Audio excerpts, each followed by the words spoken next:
Hello everyone, I am Vaishali, your computer teacher, and today we learn chapter 1 computer programming. So take out your computer book, page number 6, chapter 1 computer programming. Language is a way to communicate with each other. Language क्या है? एक वे है, एक ऐसा तरीका है जिससे हम एक दूसरे से कम्युनिकेट कर सके. जैसे अभी मैं आपसे कम्युनिकेट कर रही हूँ. To communicate with the computer, a language is required that both the computer and the user understand. तो अगर हमें कंप्यूटर से कम्युनिकेट करना है तो हमें एक लैंग्वेज की रिक्वायरमेंट होगी, और वो लैंग्वेज कौन सी होती है? Programming language. ताकि क्या हो, जो यूज़र है यानी कि आप जो कंप्यूटर यूज़ कर रहे हैं और कंप्यूटर दोनों एक दूसरे को समझ सके. Since for every action a computer has to be given instruction specifically.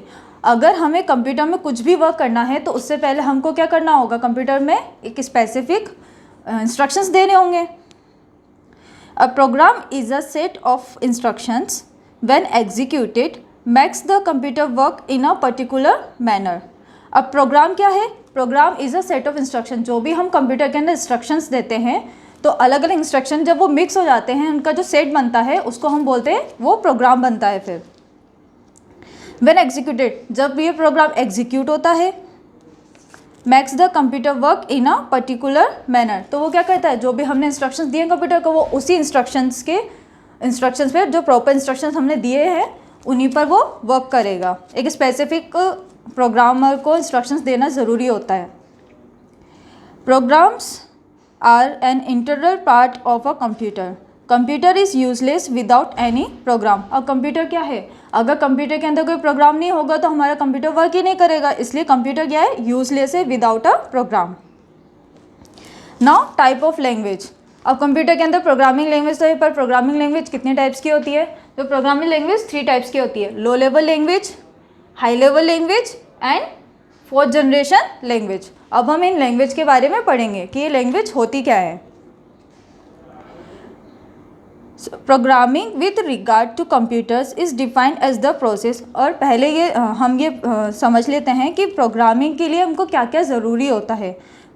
Programming के लिए अगर हम कोई भी प्रोग्रामिंग करते हैं कंप्यूटर के अंदर तो उससे पहले प्रोग्राम को हम डिज़ाइन करते हैं. डिज़ाइन कैसे करते हैं कि हमको प्रोग्राम लिखना क्या क्या है, हमारा पर्पस क्या है प्रोग्राम लिखने का. जैसे हम वर्ड पे लिख रहे हैं तो वर्ड हम यूज़ करते हैं वर्ड, पर वर्ड बना कैसे? हम उसको नॉर्मली हम यूज़ तो कर लेते हैं, लेकिन उसके पीछे बहुत सारी प्रोग्रामिंग लगी है. तो उससे पहले जो प्रोग्रामर होगा वर्ड का, तो उसने क्या क्या होगा? पहले उसको डिज़ाइन किया था कि हमको वर्ड में कौन कौन सी रिक्वायरमेंट्स है, हमें उसमें ऐसे क्या फंक्शन चाहिए होंगे, किसकी रिक्वायरमेंट्स होगी, ताकि यूज़र फुलफिली उसको यूज़ कर सके. तो उसको पहले डिज़ाइन करेगा, यानी पहले सोचेगा कि हाँ हमको ये वर्ड में हमको जैसे सेव करना है, एडिट करना है, undo,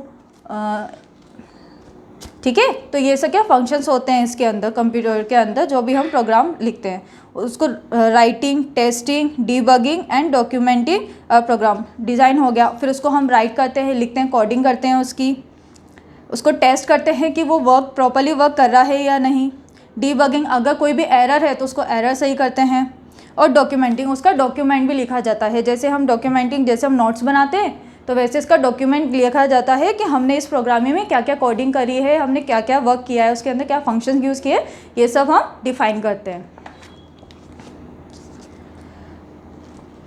so a person who writes a program is called a computer programmer. जो पर्सन प्रोग्राम लिखता है उसे हम क्या बोलते हैं? कंप्यूटर प्रोग्रामर, जो प्रोग्राम लिखता है. To perform any task a program writes the set of instructions और प्रोग्राम्स. अब जो भी टास्क करते हैं, जो भी हम टास्क परफॉर्म करते हैं कंप्यूटर के अंदर, वो क्या करता है? Programmer rights a set of instruction. जैसे मैंने आपको पहले बताया था, कंप्यूटर को अगर हम कुछ भी प्रोग्राम यूज़ करते हैं उससे पहले हमको क्या प्रोग्राम इंस्ट्रक्शंस देने होते हैं, प्रोग्राम लिखना होता है. In one of many programming languages. और ये जो प्रोग्राम लिखते हैं हम, ये बहुत सारी डिफरेंट लैंग्वेजेस में हम लिख सकते हैं. कंप्यूटर की बहुत सारी लैंग्वेजेस होती हैं जो हम आगे पढ़ेंगे कि कौन सी लैंग्वेज कहाँ पे कैसे यूज़ में आती है. So first low level language. कि लो लेवल लैंग्वेज क्या है? अब low level language are machine oriented language. Low level language क्या होती है? मशीन ओरिएंटेड लैंग्वेजेस होती हैं। It means these are directly understood by the computer. और लो लेवल लैंग्वेज क्या होती है कि ये कंप्यूटर से डायरेक्टली अंडरस्टूड की जाती है, समझी जाती है। This languages are generally machine dependent. और ये लैंग्वेजेस कौन सी होती है? मशीन डिपेंडेंट होती है, क्योंकि कंप्यूटर क्या है? ओनली मशीन लैंग्वेज समझता है, ठीक है। They can not be easily understood and on another computer. और ये जो मशीन लैंग्वेजेस होती है, हर कंप्यूटर की डिफरेंट लैंग्वेज होती है, जो सिर्फ एक जिस कंप्यूटर में लिखी गई है सिर्फ वही कंप्यूटर समझ पाता है। So this languages are difficult for a common programmer to learn. अब मशीन लैंग्वेज है तो मशीन लैंग्वेज को हम लर्न करना बहुत डिफ़िकल्ट होता है, क्योंकि मशीन लैंग्वेज क्या होती है? ये डिजिट्स पे वर्क करती है, बाइनरी डिजिट्स पे वर्क करती है। बाइनरी डिजिट्स कौन से होते हैं? 0 and 1। So low level language are of the following types. Machine level language. Low level language कौन कौन से टाइप की लैंग्वेज होती है? Machine level language and assembly level language. अब मशीन लेवल लैंग्वेज क्या होती है? Computer can understand only special singles which are represented by 1 and 0। These 2 digits are called binary digits. Machine language क्या होती है? 0-1 लैंग्वेज समझती है और इनको हम क्या बोलते हैं? Binary digits. Now second is assembly level language. This language are use letters and symbols instead of binary digit. अब असेंबली लेवल लैंग्वेज में क्या होता है? ये लैंग्वेज क्या क्या यूज़ करती है? लेटर्स यूज़ करती है। पहले तो हम क्या करते थे? ओनली मशीन लेवल यूज़ करते थे, इसमें हम ओनली बाइनरी डिजिट यूज़ करते हैं मशीन लेवल लैंग्वेज में, जो कि 0-1 होती है। अब असेंबली लेवल लैंग्वेज में क्या होता है? ये लेटर्स यूज़ करते हैं and symbols instead of binary digit. Binary digits के जगह ये लेटर्स एंड सिम्बल्स यूज़ करते हैं। This symbols are called mnemonics. इनको हम क्या बोलते हैं? Mnemonics. Programs written in assembly level language are called assembly codes. और जो भी प्रोग्राम हम असेंबली लैंग्वेज में लिखते हैं उन्हें हम क्या कहते हैं? Assembly codes. Assembly codes are translated into machine level language instructions. अब क्या होता है? हम पहले तो कंप्यूटर क्या समझता है? ओनली मशीन लेवल लैंग्वेज समझता है, पर हमने इसमें असेंबली लैंग्वेज में क्या यूज़ कर रहे हैं? सिम्बल्स और लेटर्स यूज़ कर रहे हैं, तो ये कंप्यूटर कैसे समझेगा? तो अब क्या होता है? जब हम असेंबली लैंग्वेज को यानी कि असेंबली कोड्स में लिखते हैं, उसको हम ट्रांसलेट करते हैं मशीन लेवल लैंग्वेज में, ताकि वो कंप्यूटर समझ सके।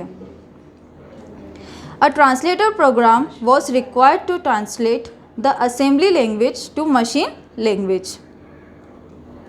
This translator program is called assembler. अब जो भी हम प्रोग्राम असेंबली लैंग्वेजेस जो मशीन लैंग्वेज में हम ट्रांसलेट करते हैं, इस ट्रांसलेशन को हम क्या बोलते हैं? Assembler.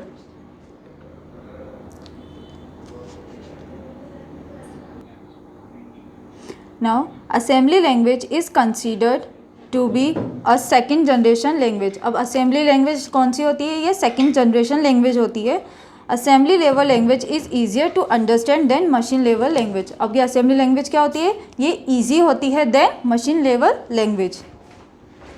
So today we learn what is computer programming, what is programming, types of languages which are there are 3 types of languages, low level, high level and 4th generation. और आज हमने क्या पढ़ा है? Low level languages and assembly level languages. और अब next topic होगा आपका हाई लेवल लैंग्वेज, जो हम नेक्स्ट लेक्चर में पढ़ेंगे। Okay, till then bye bye.